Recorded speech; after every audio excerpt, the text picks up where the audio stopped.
Visão panorâmica do primeiro livro do profeta Samuel. Nós temos na Bíblia atualmente primeiro e segundo livros do profeta Samuel. Porém, originalmente na Bíblia havia apenas um livro e os estudiosos, para efeito didático, acharam por bem dividi-lo em duas partes, para compreensão melhor da história, né, e da clareza a respeito de que trata cada livro. Veja bem que esse livro ele foi escrito pelo profeta Samuel. Então, os historiadores dizem que até o capítulo 24, o livro foi escrito por ele. E que o restante do livro, inclusive na segunda parte, tenha sido escrito pelos profetas Gad ou pelo profeta Natã, porque são citados na Bíblia, né, envolvendo essas escritas da história dos reis e dos juízes. Possivelmente, muitas informações dos livros são possibilidades, porque não sabemos exatamente qual foi o processo que Deus utilizou para preservar o livro. O que nós sabemos é que Deus ele é responsável, ele inspira e ele é responsável também pela preservação da sua palavra, do seu texto. O primeiro livro de Samuel, ele abrangeu historicamente um período em torno de 115 anos, que foi entre mais ou menos 1171 até 1050, mais ou menos, antes de Cristo. Mais ou menos esse período. E o livro, ele vai tratar de três personagens em destaque. Vai tratar de Samuel, vai tratar de Saul e vai tratar de Davi. Veja bem que o livro de Samuel é um livro de transição, porque ele vai mostrar a transição, primeiramente, dos juízes para os reis. Na época dos juízes, Deus era o rei. O Senhor invisível, ele era o rei. Mas, como as outras nações também tinham reis, então Israel quis também para si um rei. Então nós vemos a transição de juiz para rei e vemos também a infeliz transição, quer dizer, de um rei invisível, Deus Todo-Poderoso, para um rei humano, falível, limitado. Mas é como Israel disse, queremos ser como os outros povos. Mas os outros povos não tinham um Deus como o Deus de Israel. O Deus presente, que planejou a redenção da humanidade e que usaria aquele povo para abençoar e para estabelecer todo esse processo. Então, o livro vai mostrar esse governo dos reis, vai mostrar como é que o homem como é que o homem decide deixar o governo de Deus para se submeter ao governo do homem. E veja bem que o povo fez isso, não é? E o próprio Israel, por vontade própria, disse: não queremos. O livro, então, ele trata de três personagens. Veja bem que o primeiro personagem em destaque aqui é o próprio Samuel. Samuel era um homem patriota, era um juiz de coração puro, de coração humilde, era um homem obediente a Deus. Como eu disse, né, a sua mãe o gerou em oração. A sua mãe gerou por meio da esperança de uma promessa de Deus que se cumpriu na vida dela e nasceu Samuel. E logo que o menino desmamou, ela o levou e o deixou no templo. Veja bem que quando ela fala: Senhor, se o Senhor me der, não é? Se o Senhor me der, eu faço isso. Mas ela não queria nada para si.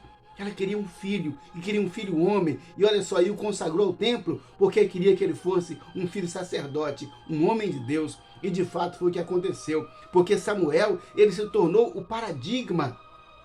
A Bíblia conta, né, dizendo: olha, a partir de Samuel, desde Samuel, ou seja, ele é o deflagrador dos profetas na Bíblia. A partir dele, então, começa a haver essa missão, essa função profética. Então, o segundo personagem é o rei Saul. O rei Saul, gente, um homem até então tinha tudo para ser um homem de Deus.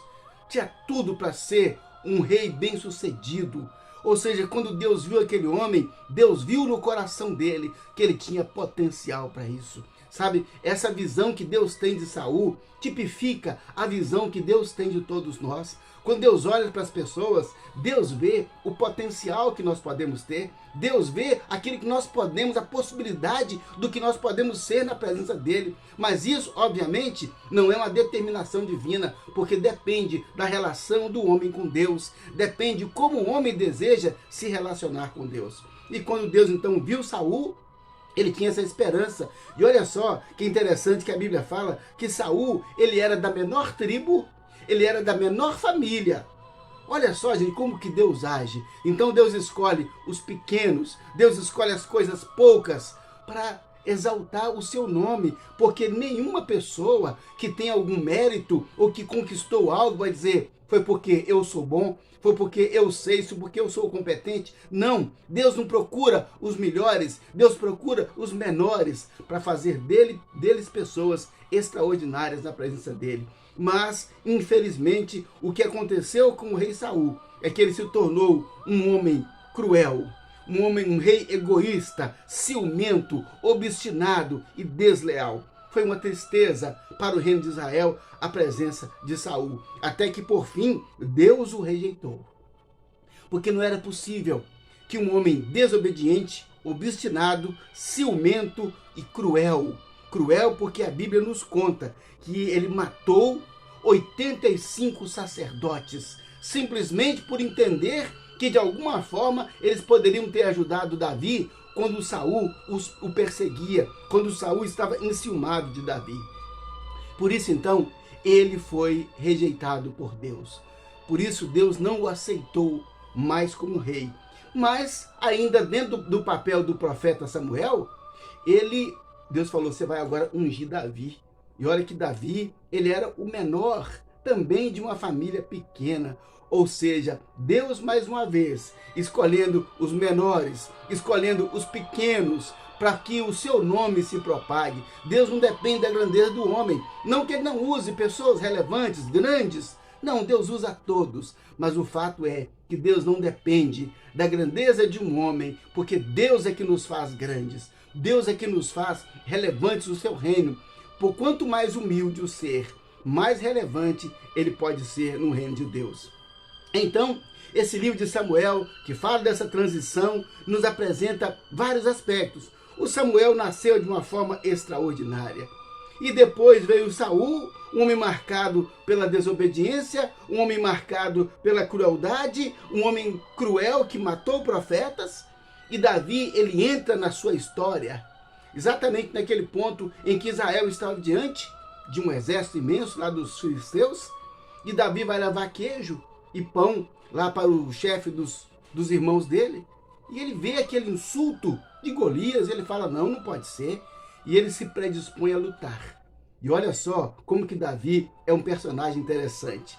Músico, a Bíblia fala de gentil aspecto, um homem sensível para ouvir a voz de Deus, mas ao mesmo tempo um homem que assume o poder de Deus e se torna um guerreiro poderoso. Olha o equilíbrio, né, de um homem de Deus e um homem guerreiro. É extraordinário o papel que Davi desempenha aqui no reino. E logo quando Davi foi matar Golias, ele já havia sido ungido por Samuel. Ou seja, o Espírito de Deus já havia se apossado dele, e ele então começou a ver coisas sobrenaturais. E ele teve a coragem de ir lá enfrentar aquele gigante. A partir daquele momento, então, Saul, né, o designou como comandante de tropas. Tornou-se um comandante de tropas de Saul, e logo tornou-se famoso, e logo se tornou o genro do rei, porque né, se casou com uma das filhas de Saul. E a verdade é que Saul começou a ficar com ciúme dele, porque ele já sabia que havia uma profecia de que Davi seria rei, porque ele já havia sido rejeitado por Deus e o profeta Samuel já havia falado isso com ele. Então ele deflagra uma perseguição contra Davi, persegue Davi, tem que mandar os familiares dele para outra cidade, para outro país, para não serem mortos pelo cruel Saul.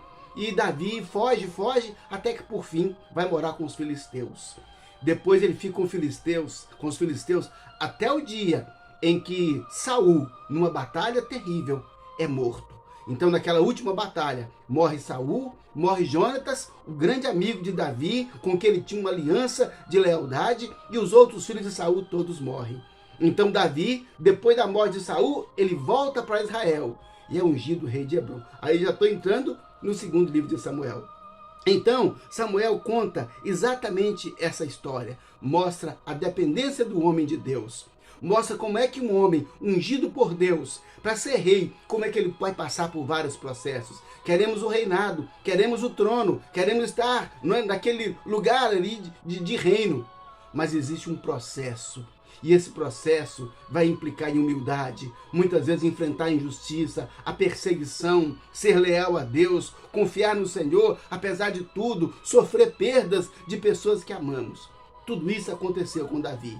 Então o livro de Samuel, de 1 Samuel, termina com a derrota de Saul e de seus filhos.